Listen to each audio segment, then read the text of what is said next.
અને હવે વાત કરવી છે કચ્છની। કચ્છના અબડાસામાં વરસાદ તો રોકાયો છે, પરંતુ મેઘરાજાએ જે તાંડવ મચાવ્યું છે તેની તસવીરો તમે ટીવી સ્ક્રીન પર જોઈ રહ્યા છો। સંદેશ ન્યૂઝની ટીમ જ્યારે અહીંયા પહોંચી અબડાસામાં તો રીતસર ટ્રેક્ટરનો સહારો લેવો પડ્યો અને ટ્રેક્ટર દ્વારા લાલા ગામમાં અમે પહોંચ્યા હતા। 2200ની વસ્તી ધરાવતું આ ગામ છે, ચારે બાજુ માત્ર પાણી છે અને ભારે વરસાદથી અહીંયા પરિસ્થિતિ ગંભીર છે।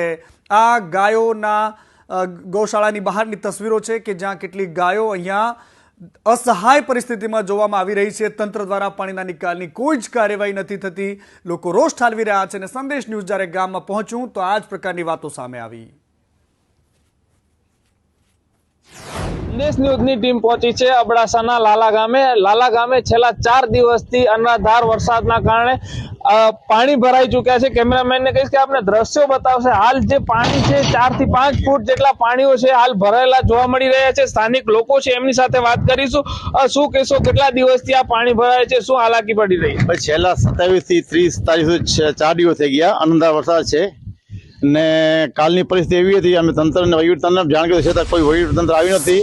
અત્યારે સંદેશ ન્યૂઝ આવ્યા છે એનો આભાર માનીએ છીએ સાહેબ। છેલ્લા 4 દિવસથી અમે એક બેહાલ છે, બરાબર, એ કુદરતી પ્રકોપ છે, કોઈનો વાંક નથી એમાં, છતાં સરકારને મદદ થવું જોઈએ અમારી અપીલ છે, સમજ્યા?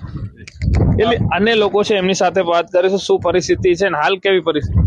હાલમાં તો સાહેબ 25 તારીખથી વરસાદ ચાલુ થઈ છે, ત્યાંથી ઘણા એવા મજૂર પશુપાલન છે, માલધારીઓ છે, એમના ઘેટા બકરા ઘણા ગયા છે, નુકસાનમાં મરી ગયા છે, છતાંય કોઈ પૂછા અમારી નથી કરી કે અમે સંદેશ ન્યૂઝનો આભારી કહીએ કે અમારી પૂછા કરવા આવ્યા। અને ગામમાં છેલ્લા 4 દિવસથી પાણી ભરાતા ભારે હાલાકીનો સામનો કરવો પડી રહ્યું છે।